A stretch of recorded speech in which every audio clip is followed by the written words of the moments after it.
So I'm going to introduce Josiah Zayner. It's a very unique person, as everyone actually, but he pushed himself a bit more to be more unique. I'm going to explain to you. Josiah is Dr. Josiah actually is constantly pushing the boundaries of science outside traditional environments.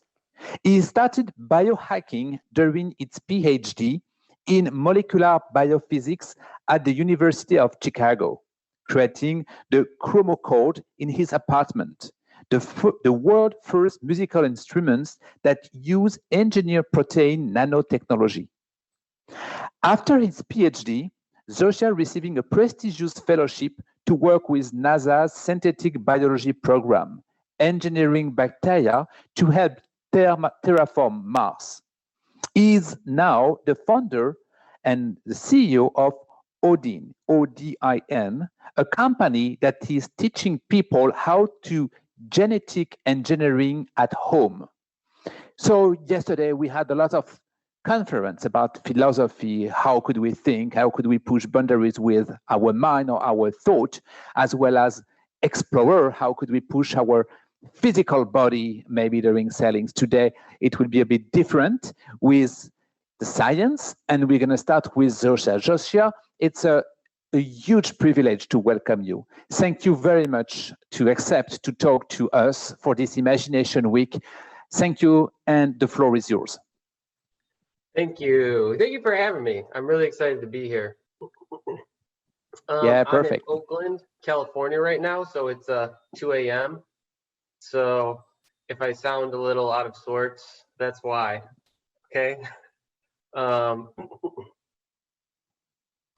me get my presentation up.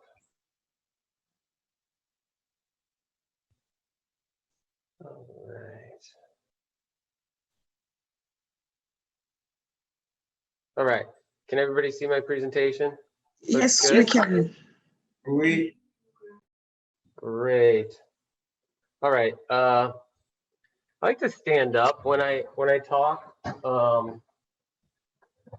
Helps me express myself a little bit more, you know. So yeah, I'll do my best. I get asked a lot how, like, to predict the future. You know, what is the world going to be like 50 years from now? And I think it's a really tough question because so many things can change, so many things can be different. I think instead, to me, what I am always thinking about is how can I build the future, right? Because that's something I can actually do now. When I'm trying to predict the future, that can be a lot harder because I don't know what's going on, but building the future is something we can all do. How to genetically engineer a human in your garage. That is kind of the thought that sticks in my mind and resonates with my life. And I know it's kind of a crazy thought and crazy idea, but let me explain it to you and let me talk to you about how genetically engineering a human in your garage can actually be a reality. Now, it actually all started, I don't know if you've ever seen the first Blade Runner movie, but in that movie, you know, the replicants, the synthetic humans, they're walking down this alley and they go into the shop in the alley. And inside the shop is this guy who's making eyeballs. In the back alley, there's this guy making eyeballs. And that idea, that thought has just always stuck to me. And I think it's because the idea that somebody who's not working in a sterile lab or sterile environment, or, you know, something we traditionally think science and medicine should be, creating something that is, astounding to us right now, that means the technology has become accessible. It's become available to everybody. And that is the kind of world I want to live in. I want to live in a world where somebody can make eyeballs in their little shop in a back alley. Call me crazy, but that's what I want to do. Now, before we get to how to make that possible, how to build that future, I think first we need to get into a little bit of the past, my past specifically. Tell you a little bit more about myself. I really appreciate the introduction, but there's a lot more to me, I think.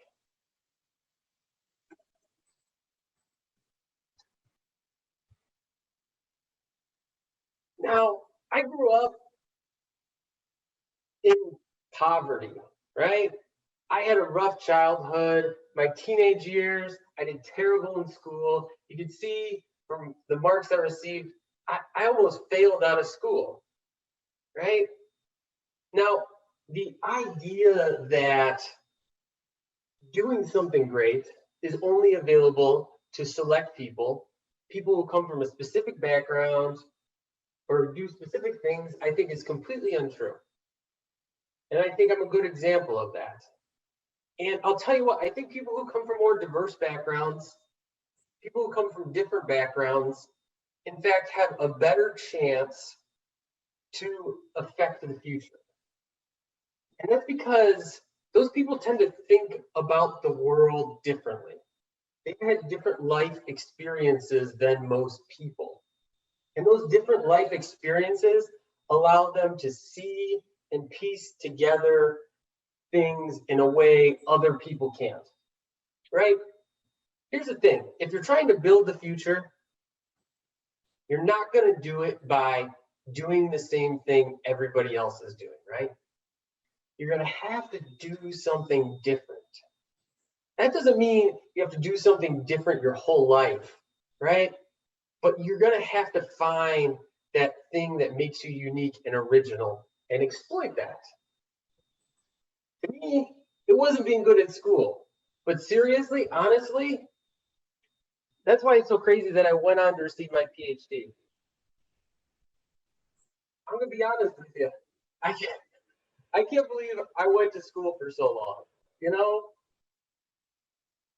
It's because I have such a hard time with authority, right? I'm very rebellious. I want to do things on my own. And I wound up at this beautiful place, the University of Chicago,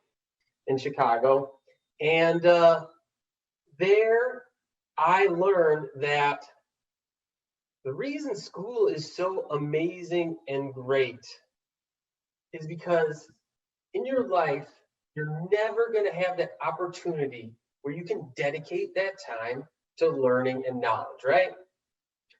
Now, I'm not saying school is the only way you can get learning and knowledge. And I'm not even saying it's the best way you can get learning and knowledge. But I think about my PhD. I spent 5 years in school studying. And I think to replicate that outside school, you have to spend that same amount of time, right? Dedicated to learning these things. And that's hard to accumulate that knowledge. And I was lucky enough to have mentors that instilled in me that school was important, that school could help me gain the knowledge I need to go further in my life. And that's why I went to get my PhD. And I don't think I would be where I am today if I didn't go to school. And one day you're going to look back at your school and you're going to think the exact same thing. You're going to think, you know what? Right now you might have mixed feelings about school. You might not know exactly how you feel.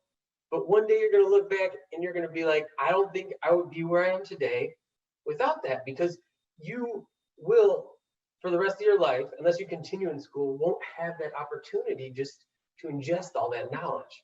And school also gives you the opportunity to express yourself. This is my first scientific paper. The amino terminal helix modulates light activated conformational changes in AS-LOVE2. Honestly, I don't even understand what that means anymore. Now, I worked in biochemistry, biophysics, did thermodynamics and genetic engineering and all crazy types of stuff. But to me, science was more than just the experiments. It was the expression. And I think we all need to find that. In our career, in our life, someplace is a way to express ourselves. Because that's when you can really, have a large impact.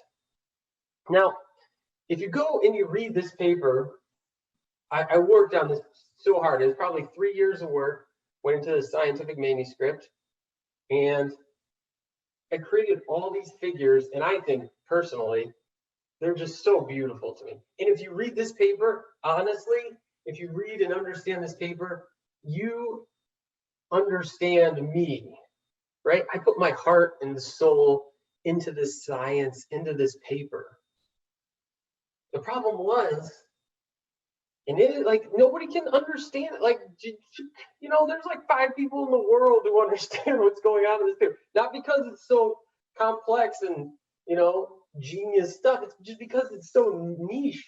There's, it was such a niche field I worked in. Don't get me wrong, there was some interesting things in there, but it was so niche, and that was really hard for me. It was really hard for me when I realized that I probably wouldn't continue my life in academia, right? Because I went to get my PhD thinking I would become a professor someday. A lot of people do. Most people do. They go into science and they think, oh, I'm going to do this science and I'm going to become a professor. And when I realized that in my self-expression, I couldn't share that with people, I realized that maybe academic science wasn't for me. And I had to change. I had to do something else. And I think a lot of times we get stuck in our head that, there's this path I need to take for the career I want, or for the thing I want, the future I want. There's this path I need to take, but there isn't. Usually there's many paths to the same end goal. And even though it's hard, you have to be comfortable with change. You have to be comfortable with realizing that the thing you're doing might not be what you actually wanted to do, right? I wanted to do science that I could express myself and that people could understand. That could actually maybe be applied in the real world somehow. Call me crazy. So I decided to kind of change career paths and leave academia and go do something else. And I went to NASA. And let me tell you, most kids dream of working at NASA. I dreamt of working at NASA. Being a NASA scientist, wow, that's so cool. I remember writing my fellowship application, applying to work at NASA, and writing like, oh, I'm going to do all this genetic engineering type stuff, and it's going to help people live and survive on Mars. And it was really surreal, right? Because you don't think about writing that stuff in a real context. You never do. It's always like in sci-fi or something like that. But this was real, and it was really exciting. And I was super pumped to go work at NASA. The problem was NASA, I learned, was the government. And the government is bureaucratic, is slow, nothing gets done, people don't work. It was really hard for me to get anything done. So I went from academia, where I was focusing on these really niche things, but I could get stuff done. And then I went to NASA, where I could focus on these cool and interesting ideas, but I couldn't get anything done because nobody worked or there wasn't funding, a lot of different reasons. And I remember one day I was walking around the building looking for other people to talk about science, right? That's what we did. We were trying to build the future at NASA, the future off planet. And I walked around and there was nobody there in the whole building. So I took a video. I walked around like, where's everybody? What's going on? And this was the moment where I realized that, like, my dream job working at NASA, I don't think it's for me. I want to be able to get stuff done. I want to be able to build the future. And I wasn't able to do that. And so I decided to leave. And that was really one of the hardest things to do. It was really hard. I could still be working there to this day. And a nice cush job where I didn't have to work much, got a nice paycheck. I've been really, really prestigious. And my mom, let me tell you, my mom was really sad because she couldn't tell her friends I worked at NASA anymore. Because she loved to tell her friends, my son works at NASA. And she was pretty sad. I realized, though, that was not my path. That was not going to lead me to be able to build the future that I wanted to build. I wanted those eyeballs in back alleys. And so, being in Silicon Valley, the only idea I could really come up with was to start a company. I don't know if that's a good idea or a bad idea. I don't even know what inspired it at the time because I have no idea how to run a business. And I used to think running a business was easy, which is crazy. I was like, what is there to business? You just like sell stuff and you make money. Now, after running a business for 5 years, I know it's completely different. And it's just like, holy cow. I didn't realize that when you start a company and you think, you're selling a product, when in fact the company is all about marketing and logistics and all these other things. And I never thought that's what I would end up doing. Like, I never thought I would end up packing boxes.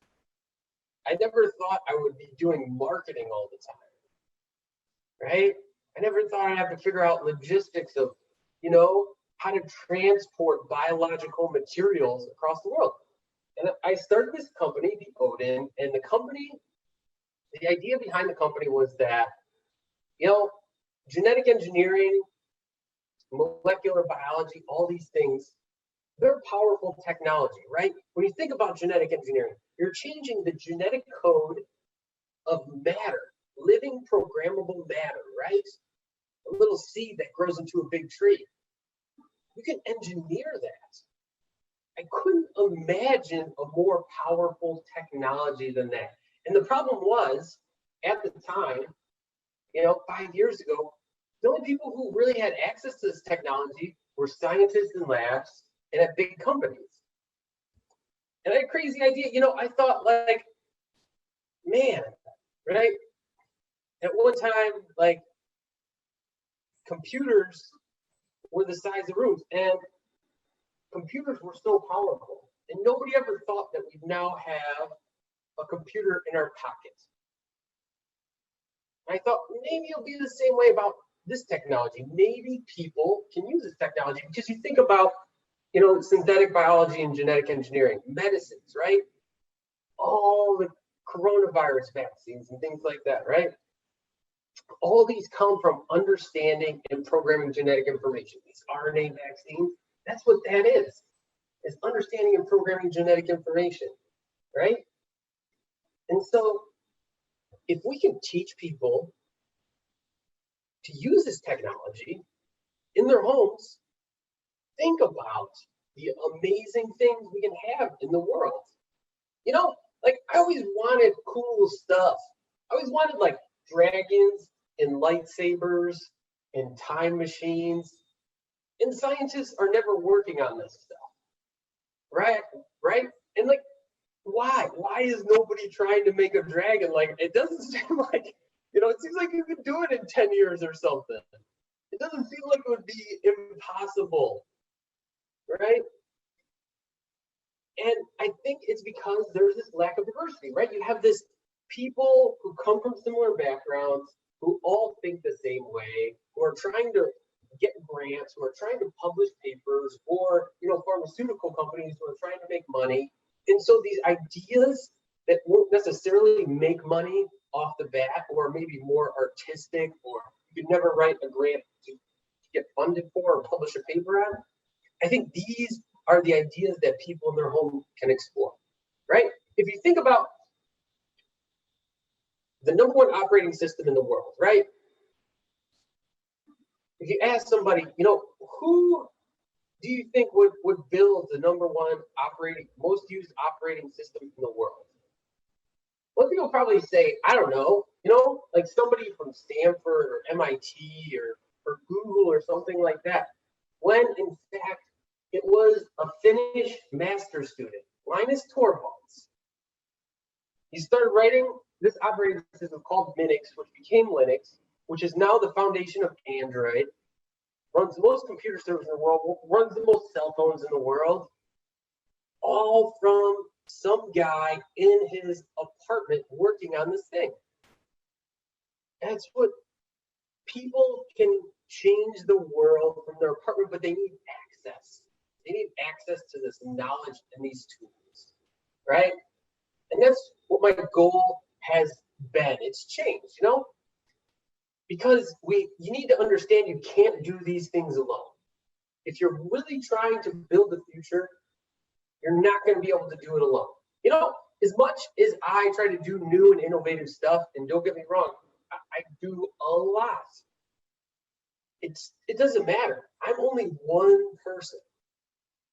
But if I can train 1,000 people who have 1/1000th of the skill I do, that means there's 2 of me, and 2 of me is better than 1 of them, right? Imagine if I could train up people who had similar skill levels to me. Imagine if we had people working in their garages that were just as good as PhD scientists working in labs, right? Imagine if the scientific population of the world tripled, right? And that's the thing. You can't do your thing alone. So for me, it's all about inspiring people. And for me, I like to inspire people by doing cool and crazy and insane stuff. And the press loves me. Probably because I'm so crazy, and so many articles have been written about me, because the first human to genetically modify themselves with DNA from another organism. It was some jellyfish DNA. Why jellyfish? It's a common science thing, It's pretty weird. This GFP gene that scientists use. The first human to test CRISPR genetic engineering on themselves, right? The first human to genetically engineer animals in their garage. There's so many other things. One of the projects I've been working on lately is growing up chicken cells in my kitchen. So like I took cells from a chicken's muscle and I put it in a petri dish and I figured out how to grow them up and I harvested the cells and I ate it, right? In my kitchen. Nobody's ever done that before. These things I do are to inspire people to bring about the future that I want to see. I want those eyeballs in the back alley, Maybe it'll be a kitchen. I don't know. It doesn't necessarily have to be a back alley. Maybe it'll be a kitchen. I hope it's a back alley, but I'm okay with the kitchen also. But every day I'm just working to inspire people, and mainly that's by doing the thing that I want to happen, right? And sharing it. I think that's more important than people understand is sharing the things you're doing. If you're not sharing it, people will never see it. They won't know that you're working on it. And so you got to share it. But all these crazy things I've done, right? All these experiments I've done. And you could, go look at my Wikipedia article if you want to see them all. There's so many different things I've done. It's taught me a few simple lessons about how to build the future. And I'm not saying, I'm a genius or super smart or anything like that. I'm just saying all these experiments, all these things I've done in learning to build this future that I want to share those with you.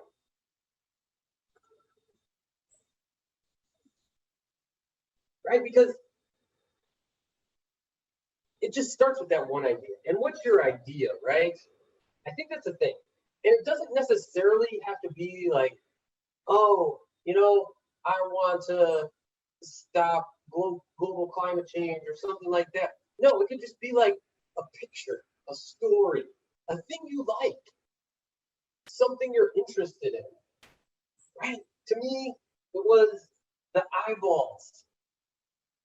That was my thing. That was the future I wanted to build. And so I just started heading in that direction, right? And once you just start moving in that direction and accumulating, you start to become an unstoppable force. You just have so much momentum. But the first thing you really need to do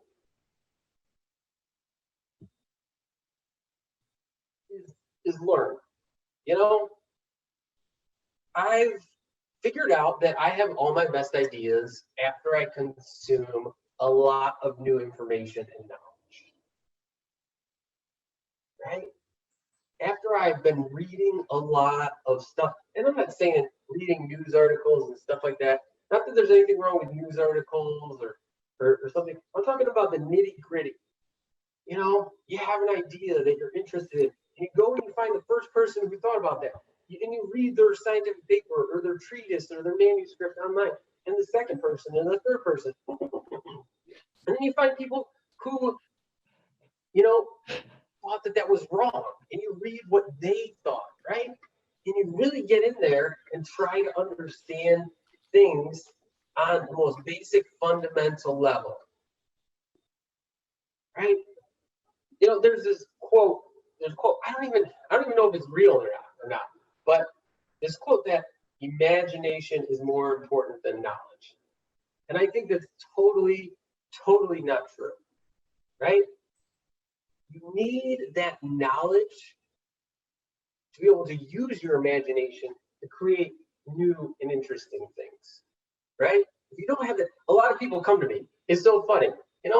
I get a lot of emails from people and they're like, hey, can you help me modify my intelligence or something? And I'm like, what does that even mean? Like, what, you could be brilliant, but if you don't know anything, it doesn't matter. What are you going to do, right? Solve IQ tests? Like, that doesn't really get you anywhere.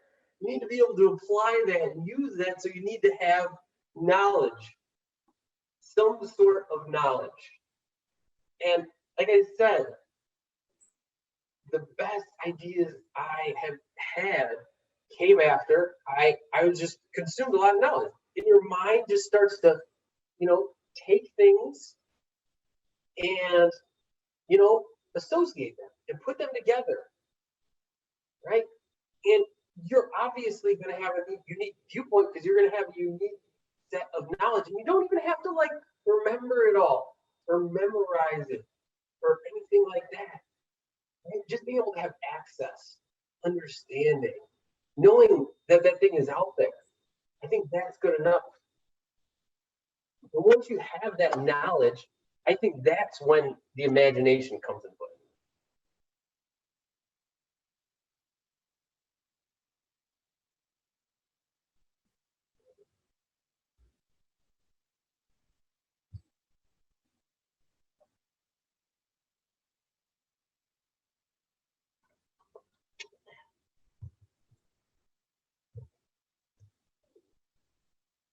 Now, to me, I love this song.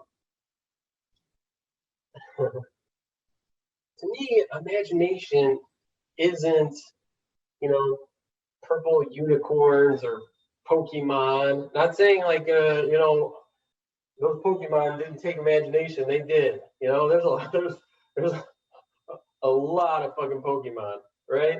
I don't. And somebody had to spend time thinking about that. To me, imagination is giving your mind freedom. Giving your mind freedom to explore and roam. And for me, what that means is thinking, taking time to think.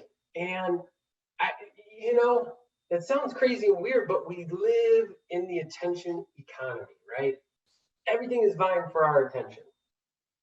You got, you know, social media and video games and, you know, streaming services and all these things vying for our attention constantly.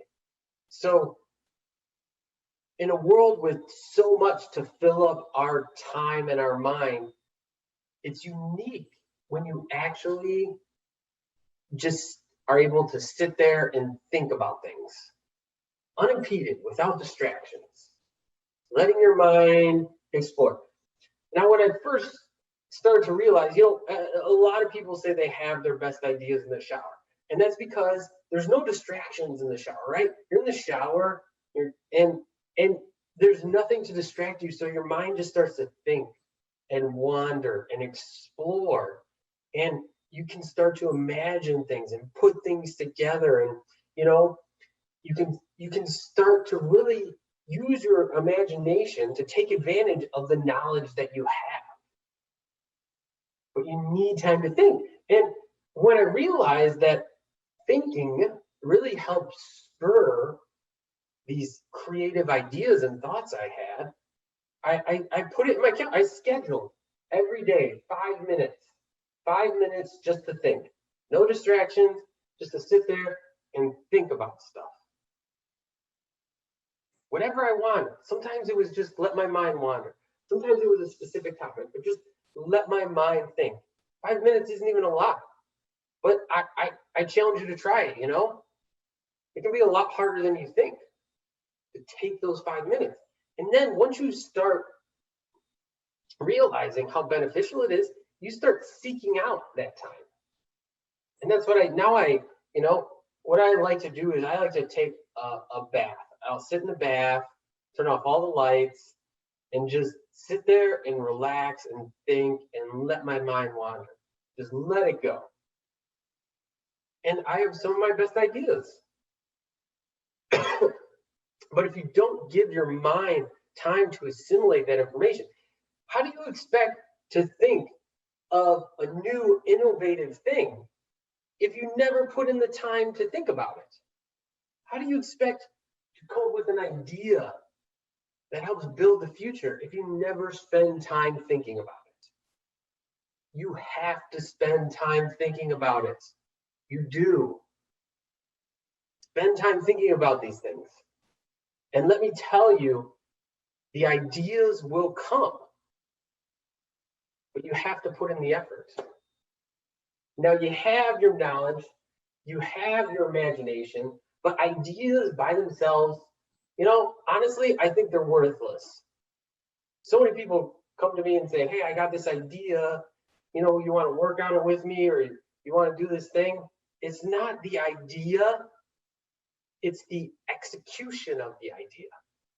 If you're not executing the idea, it doesn't matter, right?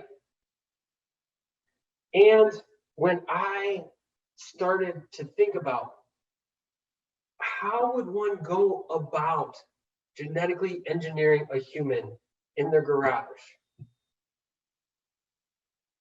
I thought about it and I came up with ideas and protocols and as much knowledge and information as I could. But there was one thing left. You have to do. If you don't do, nothing ever happens.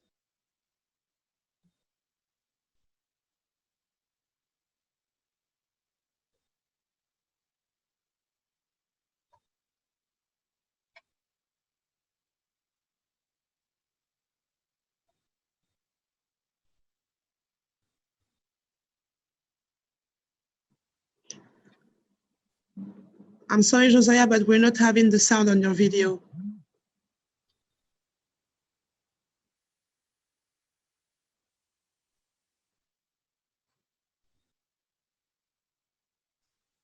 I don't have it either. No, not working. It works. It works.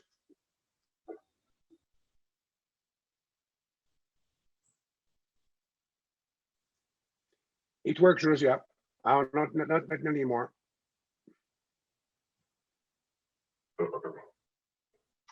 You got to do, right? And I know that's sometimes the scariest thing because you don't have enough information, you're not ready, you might fail. There's all these reasons not to do, but you have to do. The difference between the people who build the future, who innovate, and the people who don't are the people who do. The people who go out there and do stuff, right? And you have to do, like, even if, I always wanted to learn the violin since I was a little kid, but I could never afford to get a violin. Even violins are expensive. Like, I don't even know if I can afford to have one now. But I found out you can rent violins. So I went out and I rented a violin, and I started taking lessons and practicing. Just a little bit of time every week, and just a little bit of effort over and over and more and more. And I'm not saying I can really play the violin, because the violin is a fucking hard instrument to play. I don't know if you ever tried to play it or you do play it, but oh man, it's hard. Like, it's hard to just make a noise that sounds good. Like a guitar, you can like pick a string, or piano, you can hit a key. Like a violin, if you're not holding the bow, like, it just doesn't sound good. But if you just take that one step, even if it's super small, and then you take another step, even if it's super small, and you just work towards something, even if the thing's gonna fail. The idea I had to grow these chicken cells in my kitchen, right? How can I do that? All the technology people use, costs hundreds of thousands of dollars and is in big labs. And I worked on this idea for years, for, I don't know, the past 3 or 4 years. And I kept failing. But when I thought I had some new information or something new to try, I tried again. I kept failing, but I kept working towards it. And then eventually, a few months ago, I was like, I think I figured out, what the issue is. And so I went after it again. I actually got it to work. And it was, the media I was using, the feed to grow the cells, and, the freshness of the cells and where I got them from, these things. But I got it to work. And it's the same thing. You're going to fail. Sometimes forever. Sometimes you won't even come back to it and you'll be successful. But you have to be okay with that failure, right? Every science experiment, the first time I do it, I go into it expecting to fail. The first time is always a throwaway for me, because I know that first time I'm going to make mistakes, but I'm going to know the mistakes I'm going to make. So the second or third time, it's going to have a much higher likelihood of success. You have to be okay with that failure. The more okay you are with that failure, the more things you're going to be able to do. And you just have to go after it, right? And it's hard. Failure hurts. It sucks. Nobody likes it. But you just, you have to become numb to it. You have to go. There's so many times I've failed. But every time I just try to laugh it off and move on. Keep doing. Because you keep doing, it's something that builds that future that you want, right? If every day you put a brick down, eventually you're going to have a house, right? But if you don't put any bricks down, you're never going to have anything. So it doesn't matter what you're working towards, just move towards something, right? When I was going to school, initially I was going for, computer stuff. And I focused a lot on that and did computer programming and all these things, right? It was something I enjoyed and I still enjoy, but it wasn't the path that I ended up going down, and that's okay. Those knowledge and skills I've been able to use in my life in other ways. I've been able to use programming in my science and other things, right? And that's the thing, is that like, if you move towards something, the knowledge and skills you gain aren't completely useless. You're going to have the opportunity to use those maybe again in your life, but you have to do stuff. And when you do stuff, people pay attention. People see the things you're doing, right? You share those things. Like I was talking about, you have to share those things. You have to put yourself out there. You share those things, and people will be excited about the things you're doing, especially if you're excited about them. Not everybody will be excited. And that leads me to my last point. Fuck the haters. There's going to be a lot of people who tell you that you can't do it, that your ideas are wrong, your ideas are bad, they're not going to succeed. And you know what? Some of your ideas are going to be bad and wrong. But you shouldn't quit on them because other people tell you to. Right? If you fail, you've learned something. You gain something from it. But if you have an idea that you want to pursue, don't listen to the people who are telling you otherwise.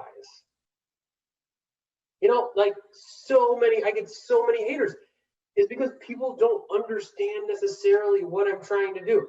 This Wired article, Josiah Zayner annoys entire state of California, which is probably true.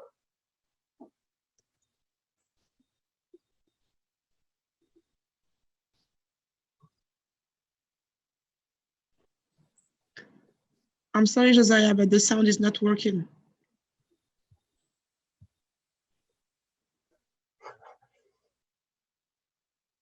All right, let's try it again. I don't have the sound either.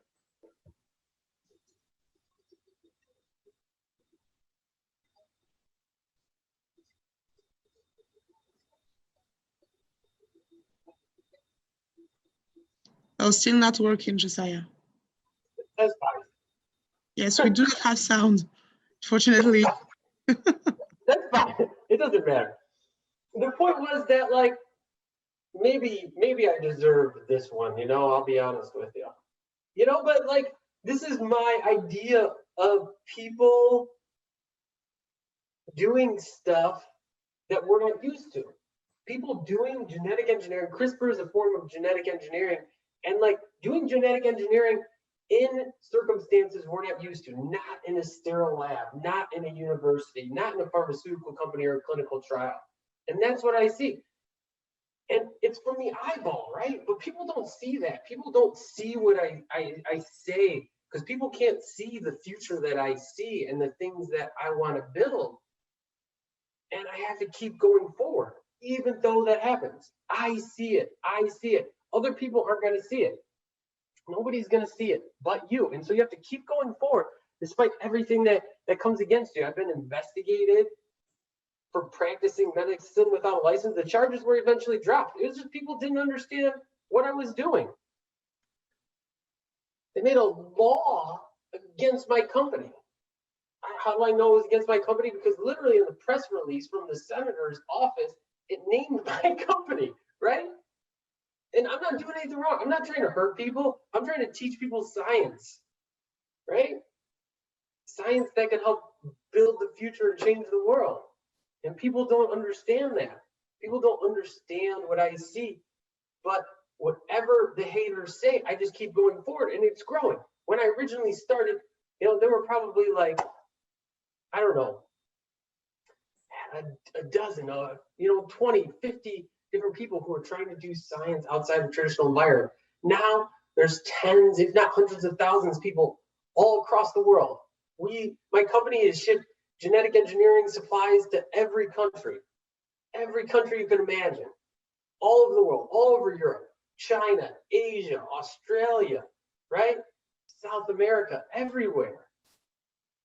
And it's just because I see that future and I'm building that future. And maybe the future won't end up the way that I see it or envision it, but I'm building something. And I'm building something that I think is valuable to humanity and mankind.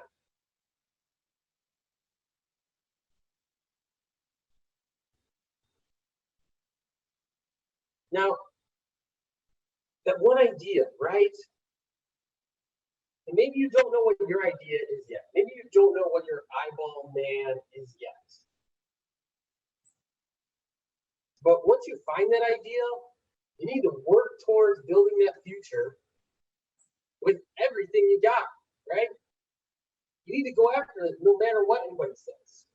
You got to learn, you got to use your imagination, and you just got to do, you just got to constantly do. People tell me, they're just like, man, everything you say you're going to do, you actually do.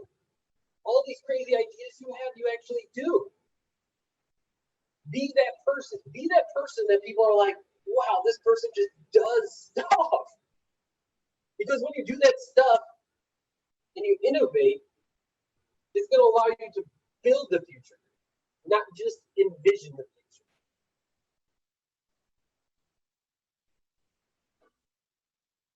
future. And that's the end. And thank you all for listening to my talk. And I hope, if nothing else, it inspires you a little bit, makes you think a little bit. But yeah, the opportunity is out there. And I hope to see some of you all really actually build the future, create something beautiful and new. I hope I see you do that. Thank you. Thank you, Josiah. Thank you very much for this presentation, for this conference, and sharing more than your knowledge, but sharing your passion as well.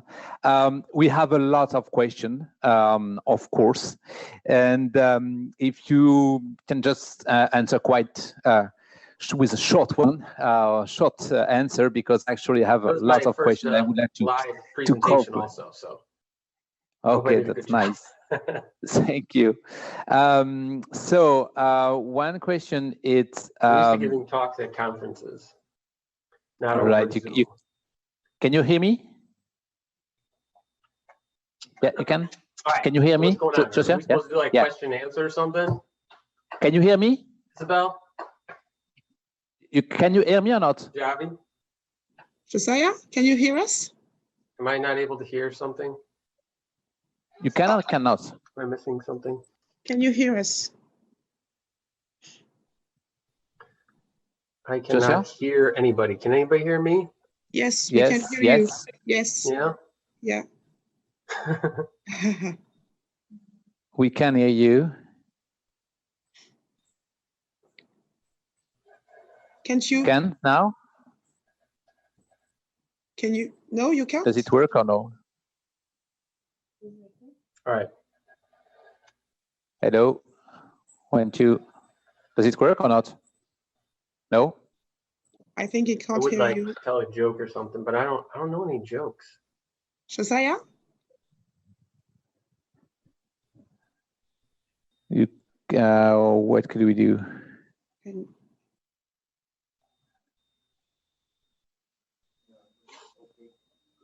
Sorry. Maybe I should just surf the internet and wait. You know? Doesn't, I don't know. Try to Isabel, can you hear me? Question. Okay, Giorgio, you can hear me as well, right? Yes, yes, I can hear you. I'm okay, okay. So it's on his side. Try to write read the question. Just tell me what to do. Can you You can't hear us. Can you call someone? Can you send the question into the chat? Oh man, thanks. That was a brilliant message. Yes, and so right now, or maybe send the questions in the chat. I got it. I figured it out. All right. Josiah, it's correct now? Yeah. Okay, great. great. Nice. Okay, great. Perfect. So I just first of all, I congratulate you for your conference and thank you for sharing your knowledge as well as your patience. Very insightful conference. And as I said, we have a lot of questions. So if we can give a quite a quite short for the paper. So I have a lot of questions, Josiah. I'm going to ask to you if you can give just a short answer to all of them, right? I'll do my best. Okay. Is there any negative effect on your body by changing your DNA? No. So, generally, gene therapies, they've been tested in a lot of people, right? So there's been clinical trials for a variety of different medical conditions, and gene therapies have been tested in a lot of people. Generally, to put in a good copy of a bad gene, the only really effect that we've seen is that sometimes your immune system gets overwhelmed by if you're trying to change a lot at one time. But generally, gene therapy is relatively safe. It's one of the safest forms of drugs that we have, especially DNA-based gene therapy, because you have to imagine that like your body doesn't want to respond badly to DNA. Now, this is not to say if you injected in, the gene for insulin or something like that, you probably would die. But generally, you're not trying to do something that's that dumb. Thank you. Is it very costly to change your DNA through genetic engineering? How do you get your funding? It's not costly at all. And that's the amazing thing. So the price of, biotechnology stuff has dropped a ton. So in order to order enough DNA to say, try to change, let's just say if you want to copy clinical trial, you saw a scientific paper where they tested something on humans and you want to copy the clinical trial and test it on yourselves.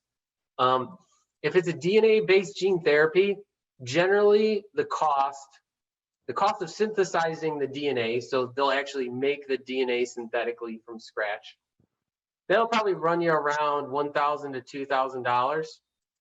And then to make the DNA, it'll probably cost you maybe another $500 to $1,000. So you're talking about for some gene therapy treatment, maybe around $3,000. Where do I get my money to do my projects? Through my company. So generally, I use my own money or the company's money to fund the research projects I do.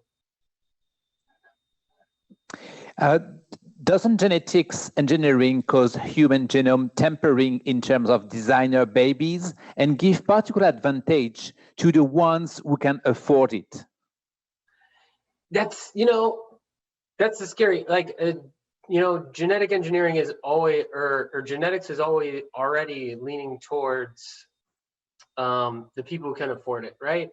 If you have a child and you get genetic screening, right, we're already starting to evolve genetics, right, by screening children for different negative genetic traits or genetic traits that would make the embryo not live long or the child not live long.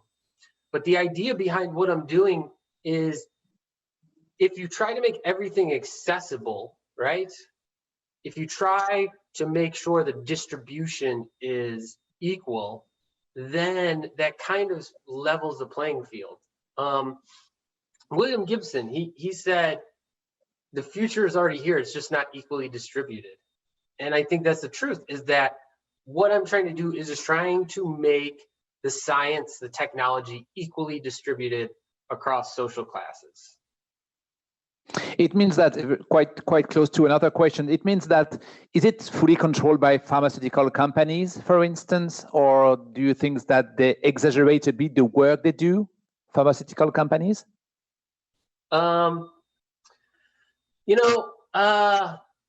There's a lot of different stuff. So a pharmaceutical company is generally trying to make a drug that works for the most people possible. harms the least people possible and makes them money, right? Now that's a completely different type of medicine than what biohacking or something like that pushes toward.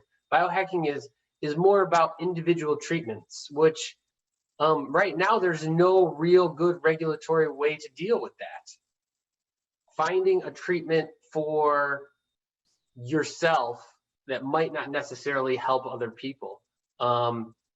It's a really interesting and novel idea, and governments are having a hard time dealing with it.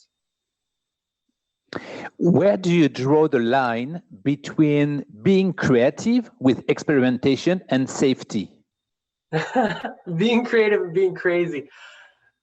Yeah, there's a really thin line there, and I often question every experiment I do. I think there's a point where I'm like, am I the crazy one? Like, did I lose it? And I'll sometimes I'll even ask people, like, do you think I'm crazy? Do you think I went too far? Do you think I did this? Generally, everything I do, I research heavily. I research it heavily. I'm not trying to be a martyr. I'm not trying to sacrifice my life. So even though it seems risky, maybe to the general public, generally, I understand the risks. And so it's a lot more well controlled than people think.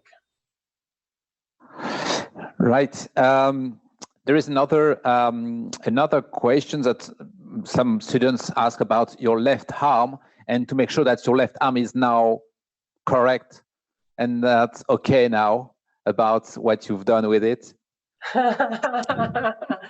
So what I was doing was, if you're talking about the video, what I was doing was I was genetically modifying the cells on my skin.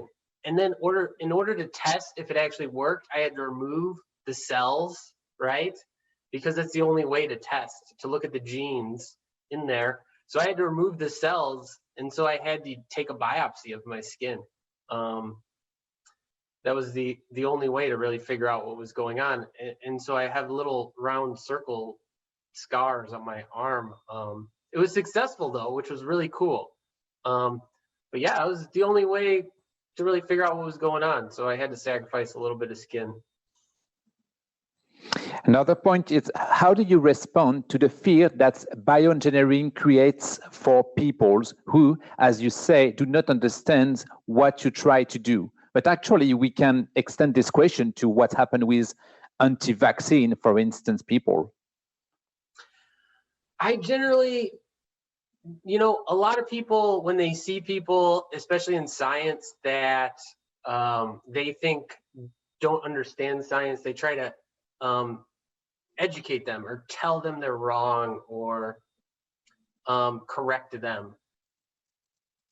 I see science as more of a human endeavor. And so what I try to do is I try to understand people. I try to empathize, right? And I try to share my own feelings and my own, the reason I believe things. Because, some things that you think about, like, people actually believe it, right? And some of them have a good reason, If somebody's anti-vaccine because their baby, they had a child who died from a vaccine, because, vaccines, there are adverse reactions. Then, like, how will you ever convince that person to not be? It's really hard because it's such a human thing. And I don't think you could tell that person they're wrong for their feelings.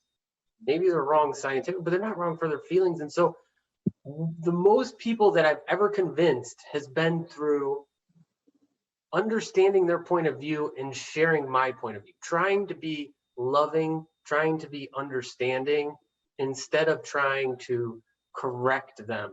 And usually when you do that, people are a lot more likely to, to be open-minded, at least. Maybe you won't convince them of something, but they're a lot more likely to be open-minded if you seek to understand and share. Yeah. Where do you set the limit in the improvement of our genome? I think, one thing I don't really think it, I kind of know, is that, like, we're at the point in human history where we can modify our genetics, where you're no longer stuck with the genetics that you had at birth, right? We can do it. We've been able to do it, right? There are drugs on the market, gene therapies that modify the genetics in people's cells long term. What does that mean? It means that like what it means to be human is going to totally change. And I don't know. I'm not a person. I'm definitely not the person you should ask what people should be able to do it and what they should, because I'm always going to be like, you know, it's hard to, what's a disease? You know, a lot of people say, oh, well, you know, if you're going to genetically modify humans, only choose a disease, right? But then you say, well, all right, if you're only like 1 meter tall, is that an illness or a disease? Most people might say yes, right?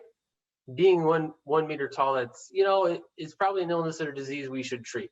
And then you're like, well, what about like 1.5? You're like, maybe I could see it, right? And you start getting into like all these borderline like areas where it's totally gray, and you're like, where can we choose, you know, like what is a disease and what's not a disease? I don't think we can. I think instead of focusing on what we should and shouldn't do, what we should focus on is accessibility. With every technology, I think, make it equal, make it accessible. Then it really doesn't matter what things we do, because everybody will be able to do it, and it'll equal the playing field. It'll make things, you know. That's just my opinion. Maybe to conclude, 2 very quick points. One, curious students ask, what do you have on your right? The machine that you have just on your right. The machines I have back there, my lab. It's called a spectrophotometer. What it does is it uses wavelengths of light, and it's able to measure the absorbance of those wavelengths. And you use it to like detect molecules. You know, how much of a molecule is present in different solutions and stuff like that. This is, yeah, here, maybe I could give you a quick tour and show you. Let's see what I have. So here we go. Let's see. So here, you can tell my lab is not really sophisticated. And it's not that like I don't necessarily have the money to spend. I'm just one of those people who's like, if I can do it with this stuff, why do it with anything else? These are chicken egg incubators. And inside, these are actually chicken. These are actually chicken cells that are growing in these flasks in here. And in this incubator over here, I have some human cells growing in here to do different experiments on. And, you know, here's the lab bench over here. Got my little microscope, different medias and everything. CO2 tank. Sometimes helps cells grow. Liquid nitrogen. Over here, that's where I store all my different human cells and such. Yeah, it's just like a small little lab I have up here. Yeah. Thank you for this private tour of your lab. Thank you so much. Maybe last point, Josiah, what you said, very interesting about actually an idea is important, but just an idea, it's nothing. And you have to do think. And when you do think, you're going to have haters all the time. And for instance, you're going to have people that will, or maybe YouTube will delete your videos. What is your feeling when you have that? When some YouTube delete your video, when you got some haters and so on and so forth, which is not very easy, and not just for you, because every single person, when you want to create something, when you want to do things, the first thing that happens, it's haters. What is your mindset about it? It's hard, you know. I don't know if there's necessarily a good way to deal with it, right? I don't even use social media, and I recommend everybody not to use social media a lot. You know, use it to share stuff, but like so many people are negative and share negative things and say negative things that I mean, there are also people who say a lot of positive and good stuff, but for some reason, it's always the negative things that stick with you. And they really hurt. It doesn't matter like how many good things are said, the negative things really hurt. And I think it's have a good support network, right? Have family and friends who do believe in you and do understand you, that will support you, right? But also when it comes down to it, you really have to believe in yourself. And it's hard. You know, I used to have a piece of paper that I put on the wall by the light switch in my bedroom, and it just said, believe in yourself, believe in yourself. So I saw that every day. So I could convince myself to just believe in myself, because there's times when nobody else will. Nobody else will believe in you. But yeah, find a good support network, you know, have family and friends and talk with them and share with them. And, you know, it's okay to be hurt. Thank you so much. Thank you. I'm alone in my amphitheater, in my classroom, but I just want to applaud about your conference. That was great. Thank you so much for sharing with us your passions, what you've done. And I hope so, maybe within the next couple of months, we will get a chance to meet each other. Thank you so much, Josiah. Goodbye. Have a good day to you. And let's, of course, keep in touch. Thank you so much. For sure. Yeah, you can find me if anybody, you know, if you have questions or something like that, find me online. I'm easy to find. Send me messages. I'll do my best to respond.